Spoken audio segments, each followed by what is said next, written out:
കേന്ദ്ര സർക്കാരിന്റെ തൊഴിൽദാന പദ്ധതിയായ റോസ്ഗാർ മേള ഇന്ന് 61,000 പേർക്കുള്ള നിയമന ഉത്തരവുകൾ ഇന്ന് പ്രധാനമന്ത്രി നരേന്ദ്രമോദി കൈമാറും.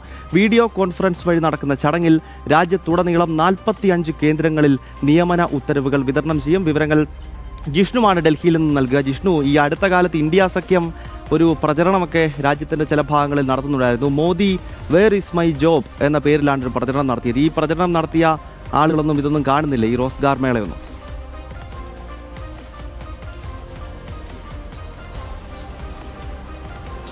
ഗൗതം, രാജ്യത്ത് തൊഴിലില്ലായ്മ പരിഹരിക്കുന്നതിന് കൃത്യമായിട്ടുള്ള ഇടപെടലും പദ്ധതി ആവിഷ്കരിക്കുകയും നേരത്തെ തന്നെ കേന്ദ്ര സർക്കാർ ചെയ്തിരുന്നു. അതിൻ്റെ ഭാഗമായി ഇതിനോടകം തന്നെ 11 ലക്ഷത്തിലധികം ആളുകൾക്കാണ് നിലവിൽ ഇന്ന് നടക്കുന്ന ഈ റോസ്ഗാർ മേള എന്ന പദ്ധതിയിലൂടെ രാജ്യത്ത് നിയമന ഉത്തരവ് അതും പ്രധാനമന്ത്രി നരേന്ദ്രമോദി നേരിട്ട് വീഡിയോ കോൺഫറൻസ് വഴി നടത്തിയിട്ടുള്ളത്. ഗൗതം ചൂണ്ടിക്കാട്ടിയതുപോലെ പ്രതിപക്ഷ വിമർശനങ്ങൾക്കപ്പുറത്തേക്ക് രാജ്യത്ത് യുവാക്കളുടെ തൊഴിലില്ലായ്മ എന്ന വലിയ പ്രശ്നത്തെ അഭിമുഖീകരിക്കാനും അത് പരിഹരിക്കാനും കൃത്യമായ ഇടപെടൽ കേന്ദ്ര സർക്കാരിൻ്റെ ഭാഗത്തുനിന്നുണ്ടായി. അതിനുവേണ്ടിയാണ് റോസ്ഗാർ എന്ന പദ്ധതി തന്നെ ആവിഷ്കരിച്ചിട്ടുള്ളത്. ഇന്ന് 61,000 പേർക്കാണ് പ്രധാനമന്ത്രി നരേന്ദ്രമോദി നിയമന ഉത്തരവ് നൽകുക. കേന്ദ്ര ആഭ്യന്തര മന്ത്രാലയം, ആരോഗ്യ കുടുംബക്ഷേമ മന്ത്രാലയം, കൂടാതെ ധനവകുപ്പ്, ഉന്നത വിദ്യാഭ്യാസ വകുപ്പ് എന്നീ മേഖലയുമായി ബന്ധപ്പെട്ട് പ്രവർത്തിക്കുന്ന സ്ഥാപനങ്ങളിലേക്കാണ് ഈ നിയമനങ്ങൾ നടത്തിയിട്ടുള്ളത്.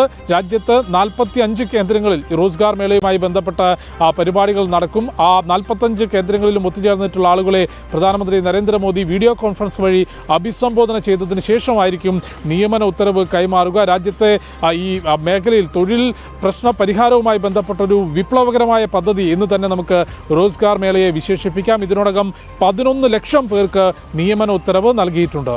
ഗൗതം, ഓക്കെ, നമ്മുടെ ചെറുപ്പക്കാർക്ക് തൊഴിൽ നൽകുന്ന കേന്ദ്ര സർക്കാരിൻ്റെ പ്രവർത്തനമാണ് ഈ റോസ്ഗാർ മേള. അതായത് ഈ മേളയിൽ നേരിട്ട് പ്രധാനമന്ത്രി തൊഴിൽ പ്രഖ്യാപനം നടത്തുകയാണ്. റോസ്ഗാർ മേളയുടെ പല ഘട്ടങ്ങൾ ഇതിനകം തന്നെ പൂർത്തിയായിരുന്നു. അതിൻ്റെ അടുത്ത ഘട്ടമാണ് ഇന്നിപ്പോൾ നടക്കാൻ പോകുന്നത്. നേരിട്ട് ആയിരക്കണക്കിന് ചെറുപ്പക്കാർക്ക് തൊഴിൽ പ്രഖ്യാപിക്കുകയാണ് പ്രധാനമന്ത്രി നരേന്ദ്രമോദി. ജിഷ്ണുമാണ് ഡൽഹിയിൽ നിന്ന് വിവരങ്ങൾ നൽകിയത്.